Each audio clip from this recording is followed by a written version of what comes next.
you've seen the title and you're hunting for that one clip. The one where a fighter is brave enough or maybe just dumb enough to mock Khamzat Chimaev in the middle of a fight and pays the price instantly. The internet is obsessed with finding it. Oh, wow! Straight right hand drops Burns. Oh, but what if the most viral clip in MMA is the one that doesn't even exist?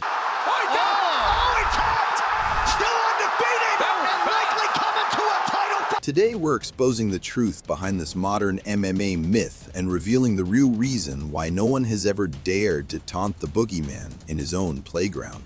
Section 1. The aura of the boogeyman. To get why the internet is so desperate to see Khamzat humble a mocking opponent, you first have to understand the aura around this man. This isn't just about being undefeated. It's about how he gets his wins. When Khamzat first blew up in the UFC, he did something no one had ever seen. He didn't just win. He steamrolled his first 2 opponents in just 10 days, setting a new record for the fastest back-to-back wins in modern UFC history. That's the tap. Khamzat Chimaev by submission.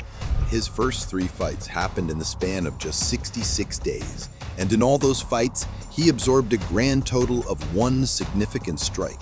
Let that sink in. He walked through ranked fighters like they were amateurs, building an air of pure invincibility. This wasn't fighting, it was demolition. He famously picked up Li Jingliang, carried him across the octagon to have a chat with Dana White, and then choked him out. He's talking to Dana! Oh my goodness! Moments like these are not normal. They build a legend. They create a mystique. Fighters are supposed to struggle and face some adversity. Khamzat seemed to be operating on another level, where the normal rules of combat just didn't apply to him. This is what gave birth to the bogeyman. Fans and even other fighters started talking about him in hushed, almost mythical terms. Joe Rogan called him an absolute animal, a monster. You can feel his intensity, from the chilling stare during his walkout to the relentless forward pressure that starts the second the cage door locks. He's not there just to win. He's there to smash, to break his opponents mentally and physically. Shots here trying to control the wrist, but may need to... And it's this very aura that makes the idea of someone mocking him so damn exciting. To taunt a guy like Khamzat would be the ultimate act of defiance, a direct challenge not just to his skill, but to the very fear he projects. It's a challenge so bold that the world is just waiting to see it happen. Section 2. The hunt for a clip that isn't there. So, you've probably typed it into the search bar a dozen times. Fighter mocks Khamzat and gets KO'd. Or cocky fighter taunts Chimaev. You've scrolled through countless videos with clickbait titles promising you that exact moment of instant karma. But you never find it, do you? You'll see compilations of other fighters getting humbled, but the star of this particular urban legend is always missing.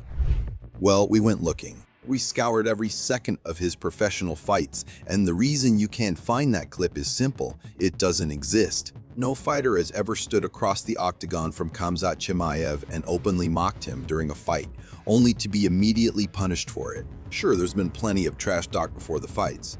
Paulo Costa yelled at him from behind a fence. Kevin Holland questioned his gangster persona. Gilbert Burns even made fun of his accent at a press conference, which got a reaction. But all of this happens outside the cage. Once the bell rings, the entire mood shifts. The bravado disappears, replaced by a desperate focus on survival. The taunts stop, and the battle for every single inch begins. The fact that this clip is missing is, in itself, the real story. It's proof that once a fighter is locked in there with him, the reality of the situation becomes crystal clear. Showboating becomes a luxury that no one has been able to afford. The question then becomes why? What is it about this guy that just strips fighters of their swagger? Section 3. The night the boogeyman almost blinked. To understand the why, we have to go back to UFC 273-2, the night the myth of invincibility was shattered. But paradoxically, his aura of intimidation was set in stone. This was the fight against Gilbert Burns. Before this, Khamzat was a ghost who took almost no damage. But Burns, a former title challenger and a world-class powerhouse, was different. From the very first round, you could tell this wasn't going to be another blowout. Burns wasn't just surviving, he was fighting back, landing clean, powerful shots. For the first time in his UFC career, we saw Khamzat get rocked. A huge right hand from Borz wobbled him, and for a split second, the entire MMA world thought the hype train was about to derail. The crowd went insane. The commentators were screaming. The boogeyman was bleeding. He was stumbling. He was human. The fight was an absolute three-round war, a brutal back-and-forth slugfest that became an instant classic. Khamzat won by unanimous decision in the end.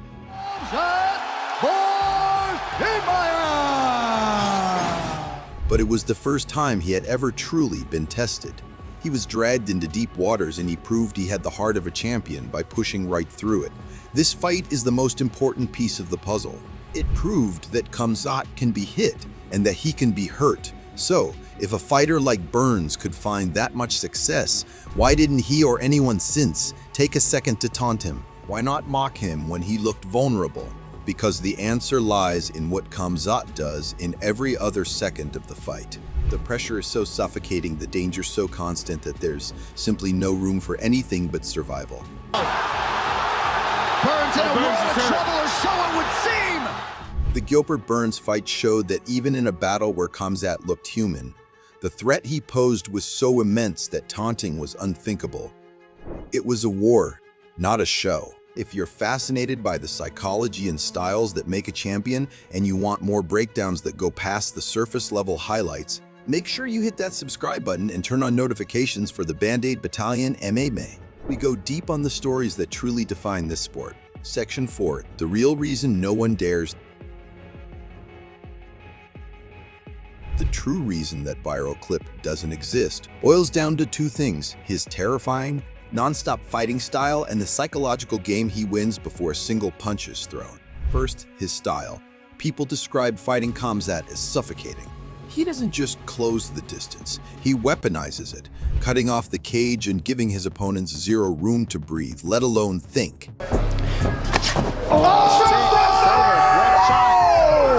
Wrestling coaches have broken it down. He uses an incredibly explosive entry for his takedowns that's almost impossible to react to in time. I hope my kids take people down that fast. He shot as quick as any shot I've seen in a long time. By the time his opponent tries to sprawl, he's already turned the corner and is working to put them on the mat. And once he gets you there, the real nightmare starts. This was perfectly on display in his title-winning performance against the formidable Dricus du Plessis at UFC 319. In that championship fight, Khamzat controlled the champion for an unbelievable 21 minutes and 40 seconds out of 25 minutes. To try to get up to his feet. Right now, Chimaev's doing a really good job of just control. For nearly the entire fight, the only thing his opponent could do was try to survive. He traps his opponents in positions like the crucifix, leaving them helpless to defend against the incoming ground and pound. Wow, give up on the kicks. It's a state of pure survival. You can't taunt when you're being physically taken apart, when your only thought is finding an inch of space to get a breath. There's no opening, no spare second, no opportunity to even think about a taunt. The second part is the intimidation. Long before the fight, Khamzat establishes a presence. He's a master of nonverbal warfare. His intensity and stare-downs, his calm but menacing attitude, and his history of lightning-fast, brutal finishes all add up.